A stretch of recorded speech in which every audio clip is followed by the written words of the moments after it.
네, 안녕하십니까. 9월 6일 부동산에 관한 아주 특별한 이야기, 부동산 별별 수다에 오신 여러분을 환영합니다. 오늘 함께 해주신 분은요, 우리 부동산 스터디 강영호 소장님 함께 하셨는데요. 한번 하시라고. 안녕하세요, 부동산입니다. 네. 자, 저희가 어저께 그 파리 부동산 대책 이후에 후속 대책이 발표가 됐습니다. 거기에 따라서 뭐 한간에는 예상했던 대책의 발표였다라는 얘기도 있고, 또 한편으로는 기대했던 대책이었다. 또 이렇게 규제를 너무 심하게 하면 어떻게 하냐, 뭐 이런 다양한 이야기들이 나오고 있는데요. 뭐 그거 관련해서 어저께 뭐 방송 멋지게 하셨다면서요. 뭐 무슨 말씀하셨어요? 말하기가 싫다. 두 번 얘기하려니까. 아, 그래요? 네. 농담입니다. 어저께 이제 9, 5 추가 대책 뭐 이런 식으로 나왔는데, 하나는 일단은 투기과열지구에 추가 지정이 있었고요.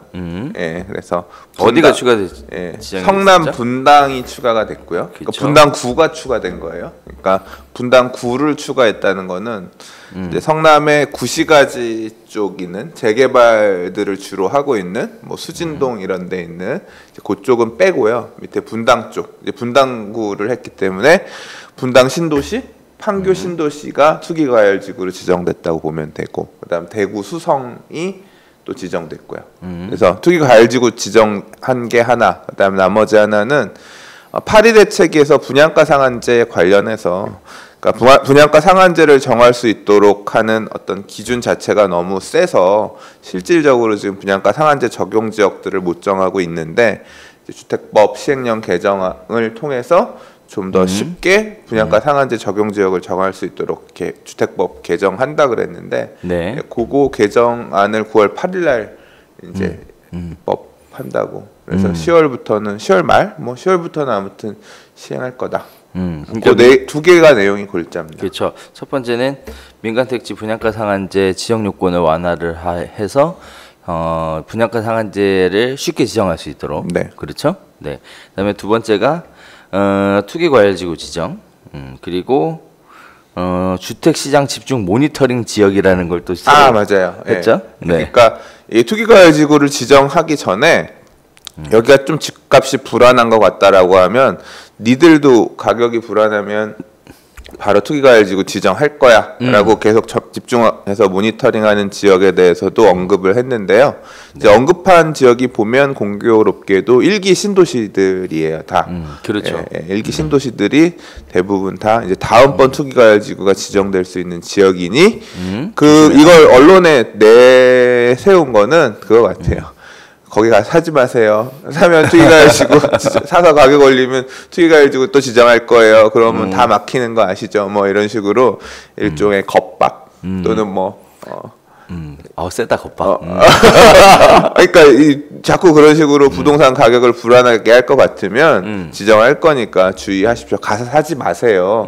이제 이거를 돌려서 말하고 있는 게 아닐까, 그런 생각은 좀 들었습니다.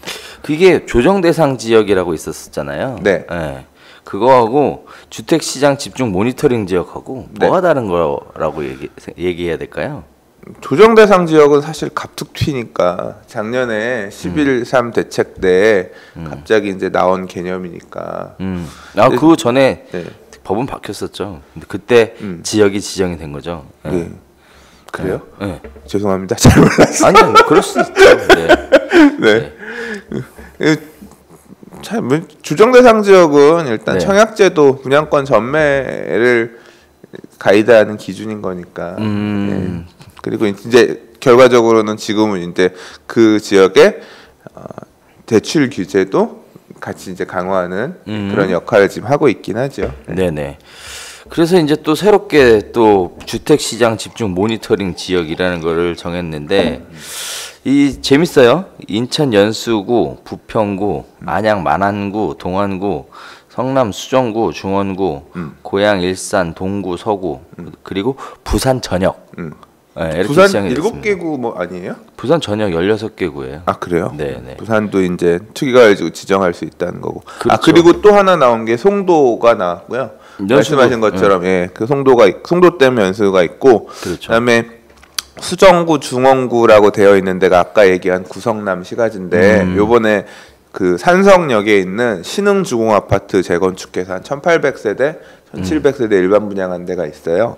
산성역 포레스티아라고 이제 거기가 그 경쟁률이 한 9대1 정도 나왔거든요. 8.89대1 나왔는데 그렇게 안 센데? 그게 거기는 성남 우선이에요. 성남 쪽은. 네. 그래서 고등지구가 한 그때 몇백 개 나오는데 경쟁률이 10몇 대1 나왔거든요. 네. 그러니까 20대1 정도 나왔던가. 아무튼 성남에 있는 쓸 수 있는 통장이 거의 다 들어갔다. 그 한 11,000개, 12,000개 정도가 그 해당 통장인 것 같대요. 사람들 분석해 놓은 거 보면. 네. 그래서 고등지구 후반배리움 들어갔던 통장 중에서 당첨되고 남은 통장들이 고스란히 다 열로 들어간 것 같아요. 아무튼 그 성남 통장들이 그렇게 들어가고 이제 과열이 되는 모양새가 보이니까. 그리고 또 모양새가 또 있는 게 뭐냐면 신흥주공이 사실은 끝이 아니라 성남 구시까지 개발의 시작이에요. 그 밑에 신흥 2구역, 중 1구역, 뭐 금광구역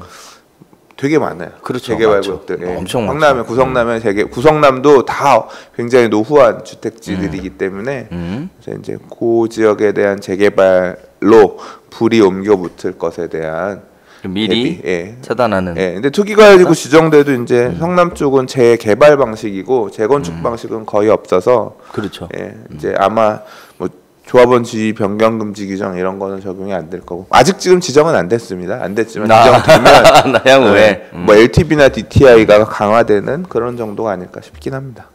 그렇죠. 일단은 우리가 참 재밌었던 게 뭐냐면 그 풍선 효과를 통해서 외부로 확산될 것이다라는 얘기들을 하긴 했었어요. 그래서 거기에 따라서 사실 제가 개인적으로 찍어드렸던 지역들이 사실 리스트에 가끔 다 올라왔거든요. 조정 대상 지역에. 네네. 그래서 주택시장 집중 모니터링 지역으로 다 올라왔습니다. 사실 저희 그 회원들한테도 이제 곧 안양으로 바람 불어갈 테니까 빨리 부동산 오픈해라. 뭐 몇 달 전에 그렇게 얘기했고, 그리고 또 부평 쪽에 움직일 것 같으니까 부평 쪽으로 가라. 그다음에 그 부평이 왜 부평이에요? 거기는? 거기가 중동 상동 그쪽인가요? 아 그렇죠. 그런데 중동 상동은 부천이고요. 부천. 네. 부평이라고 얘기하는 게 사실 재개발 구역에 일부 있고요. 근데 사실 인천시장의 가격을 선도하는 게 과거에 그 연수구에 송도가 생기기 전에는 부평이 핵심 지역이었어요. 이게 왜 부평이냐? 교통 여건이 좋고 가격이 굉장히 좀 부담 없는 이런 지역으로 분류가 됐었기 때문에 항상 부평 지역이 먼저 바람이 불었었던 게 사실입니다. 그리고 살기가 굉장히 좋아요. 부평에 살아보면은 쾌적하게 잘 만들어져 있고요. 주거에 대한 부담이 별로 없기 때문에 아무래도 좀 만족도, 주거에 대한 만족도 이런 것들도 오히려 굉장히 높은 편이고요. 그러다가 이제 송도가 지정이 됐죠. 그래서 뭐예요? 뭐죠? 갑자기 생각이 안 나네. 몰라요. 송도 국제 업무지구, 국제 신도시. 뭐 하여튼 지정이 됐어요. 갑자기 생각이 안 나네 단어가. 네. 그러면서 이제 관심의 방향이 연수구 쪽으로 흘러 들어갔죠. 그러면서 지금 많은 분들이 사실 저도 이 기사가 나오고 나서 바쁜 와중에 잠깐 들었는데요.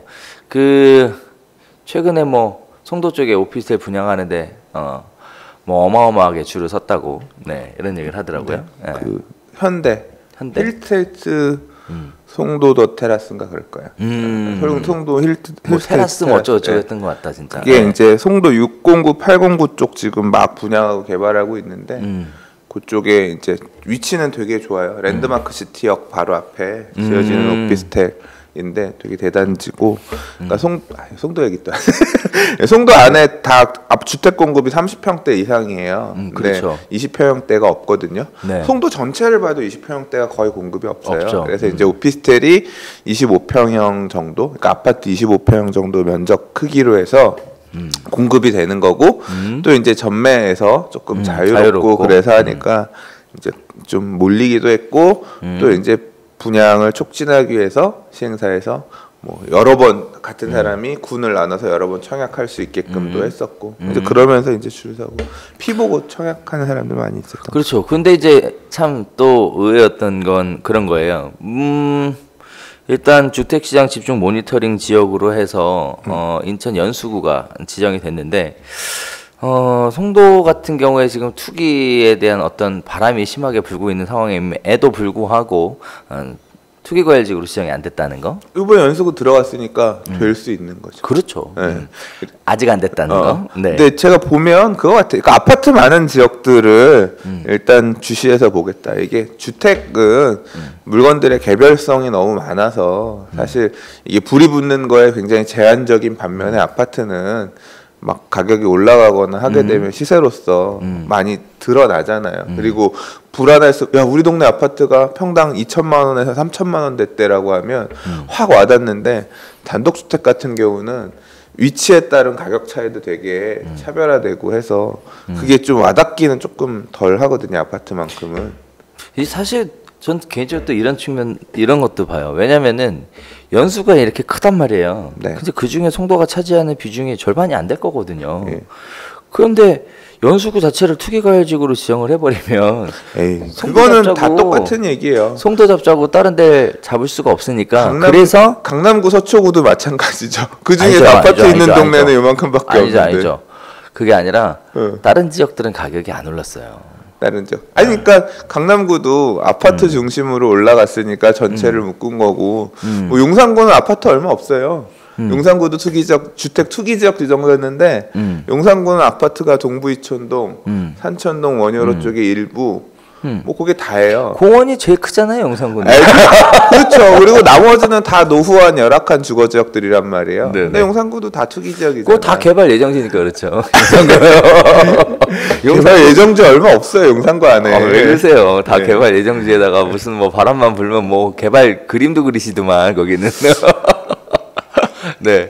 그러다 보니까 이제 사람들의 관심이 가졌던 부분들인데 사실 신문 기사들 사실 오늘 쭉 이렇게 찾아보니까 그런 얘기들이 있더라고요. 예. 그래서 일반 오래된 도시들은 가격 변동이 없고 오히려 하락 추세인데 특히 이제 부산의 경우로 예를 들어서 많은 얘기들이 나왔었어요. 그래서 뭐 기존 구도심은 하락 추세인데 분양권 시장만 가격이 올라간다. 그래서 사실 투기과열지구로 지정을 하는 것에 대한 부담감을 굉장히 느끼고 있는 것 같다. 뭐 이런 식의 얘기들이 않을까요? 부산은 나오는 것 같아요.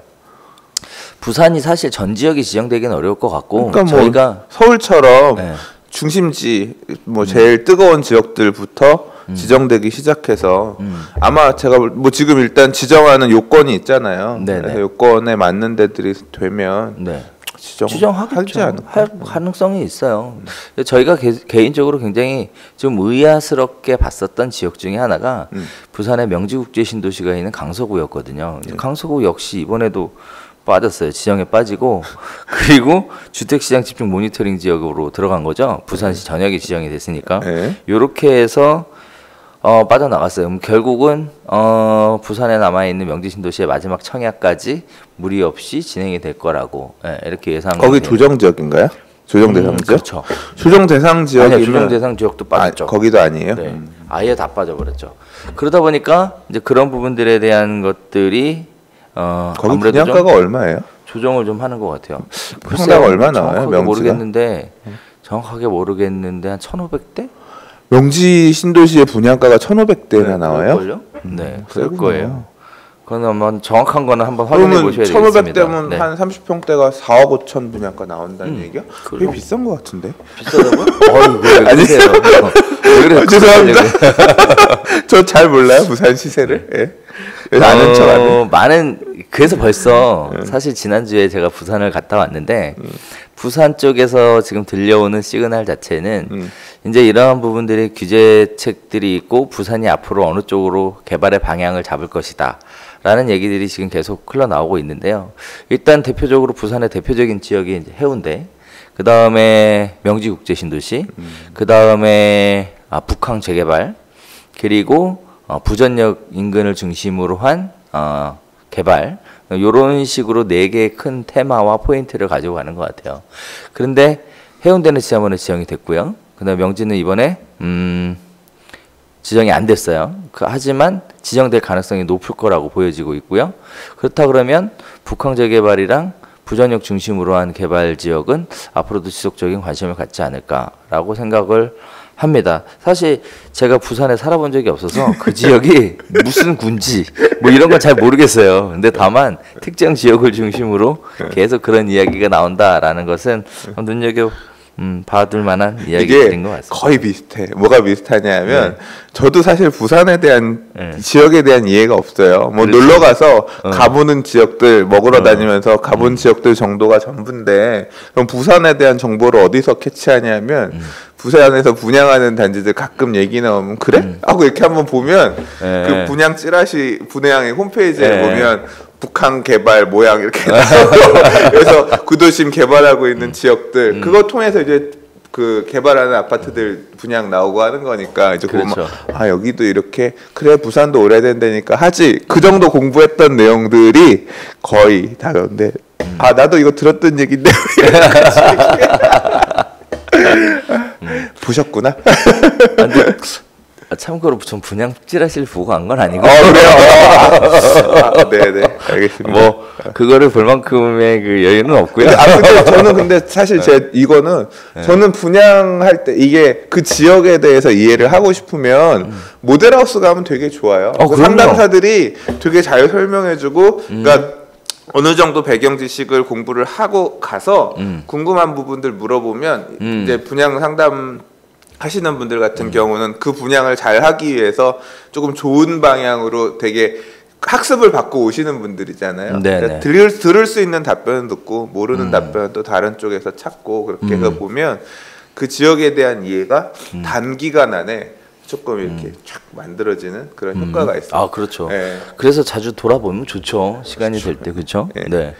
뭐 사실 뭐 투기니 뭐니 뭐 이런 얘기도 하고 내 집 마련을 하려고 하는 실수요자 입장에서는 뭐 여러 가지 가격이 올라가서 부담스럽고 어렵다 이렇게 말씀들도 많이들 하시는데 다 틀린 얘기는 아닌 것 같아요. 다 맞는 얘기죠.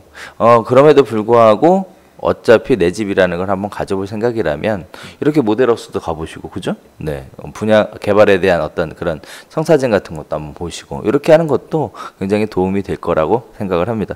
어쨌든 이번에 추가 대책 발표하는 걸 보니까 정부에서 시장에 대한 어떤 장악력, 통제력, 정보력 이런 것들이 상당히 높은 것 같아요. 옛날 10년 전보다 훨씬 좋아진 것 같아요. 왜냐하면 일단 수집하게 된 정보들이 되게 많고 일단 뭐 부동산 거래 신고제 요새 그 혹시 한국감정원 앱 보셨어요?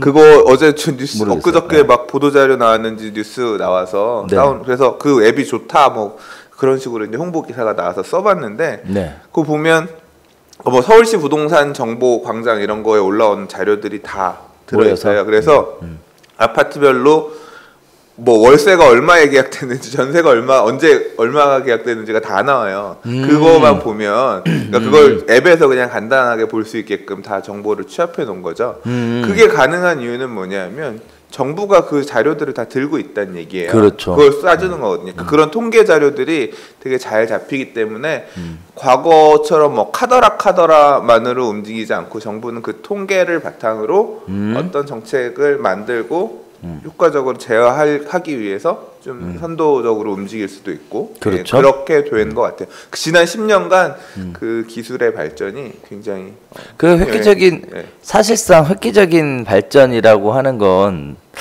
뭐 이렇게 얘기하면 좀 그렇겠지만 2006년도 실거래가 신고 도입 그렇죠. 그게 가장 주요했던 것 같아요. 그것만 그런 게 아니라 전월세 같은 경우 확정일자 받는 것도 지금 다 입력을 해서 전산화하고 있는 거잖아요. 그리고 뭐 지금 이제 공인중개사 협회랑 같이 진행하려고 하는 전자계약 이런 부분도 다 이어지는 거니까. 그렇죠. 이제 앞으로 니들이 뭘 하는지를 다 볼 거야. 일단 빅데이터는 우리가 다 들고 있을 거야. 뭐 이제 그런 상황인 거니까 무섭네 얘기하면서. 지금 근데 그러다 보니까 이제 과거에 정책이라는 걸 만들어서 하기가 사실 깜깜이 정책일 수밖에 없었던 게 뭔가 기반으로 할 수 있는 것들이 없었는데 지금은 이제 뭐 말 그대로 빅데이터 형태로 다 만들어져 있어서 그걸 어떤 형태로 가공해서 어떻게 적용하느냐의 문제일 뿐이지 데이터가 없어서 뭔가 결정을 못 내리고 어떤 확신을 못 가지고 하는 일은 없는 것 같아요. 그래서 그만큼 시장도 굉장히 투명화되고 선진화되었다 이렇게 볼 수도 있을 것 같습니다. 그런 차원에서 또 최근에 부동산 쪽에 또 새로운 이슈들이 또 떠오르는 게 있어요. 그게 뭐냐면 부동산 거래를 하는데 중개보수를 안 받겠다. 뭐 이런 식의 이슈들이 지금 떠오르고 있어서 지금 일부 일각에서는 또 그런 데가 있어요? 있습니다. 네. 그래서 일부 일각에서 지금 또 난리가 났습니다. 네. 이제 40만 개업 공인중개사는 어디로 가야 되나요? 왜 맨날 그런 얘기야? 근데 돈을 안 받고 그럼 거기는 뭐 받고 일하는 거예요? 광고 수수료 받겠답니다. 광고 네. 수수료 받아서? 네, 그렇게 해서 하겠답니다. 그래서 그런 일들이 자꾸 대단하다. 시장을 이렇게 치고 들어오고 있는데요. 이게 한편으로는 그런 생각이 들어요. 일반적인 소비자 입장에서 볼 때 수수료를 적게 받거나 안 받는다는 굉장히 좋은 거죠.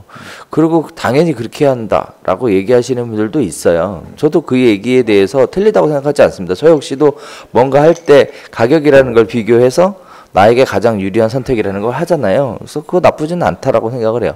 하지만 반면에 그렇게 함으로 인해서 시장 자체가 지나치게 교란이 되거나 또는 굉장히 많은 다수의 어떤 희생자나 피해자가 발생하는 일은 그것도 안 된다고 생각을 하거든요. 적절한 규모의 상생을 할 수 있는, 다 같이 더불어 살 수 있는 좀 따뜻한 세상이 됐으면 하는 바람이 간절하게 들고 있습니다. 사실 오늘 오는데 왜 자꾸 이런 데서 그런 얘기 해? 안 하면 이 시청자들도 모르잖아요. 왜요? 이제 이거 보고 글로 수수료 안 받는 부동산이 있어. 글로 더 전화한다. 부동산 아니니까 괜찮아요. 그거 아니에요. 네, 부동산은 아니에요. 그래서 뭐 그런 얘기들이 있어요. 저 개인적으로는 성공할 거라고 보진 않아요. 다만 사람들에게 어떤 잘못된 시그널을 심어준다는 거에 대해서 안 좋게 생각하는 것뿐이지. 저 그런 거 있었어요. 아파트 입주할 때 꼭 좀 이상한 부동산이 막 매도자들 임대인들한테 전화해서 저희 수수료 몇십만 원만 받을게요 또는 뭐 안 받을게요 하면서 막 뿌려가지고 그러면 임대인들이 야, 쟤네는 수수료 그거밖에 안 받는데 니들 왜 이렇게 많이 받아? 그렇죠. 그 사람들이 일을 하는 것도 아니야. 근데 이제 분위기만 흐려놓는. 그렇지. 그런 경우가 있었어. 맞아요. 네. 지금도 있어요. 네. 그래서 이제 그런 것들 때문에 우려하는 거죠. 네. 그런 것 때문에 시장 자체가 이렇게 자꾸 현혹돼서 움직이는 것 자체가 좀 문제가 있다고 생각을 합니다. 그래서 그런 얘기들이 오고 있는데 아침부터 오는데 열받더라고요. 또 아는 분이에요. 또 진짜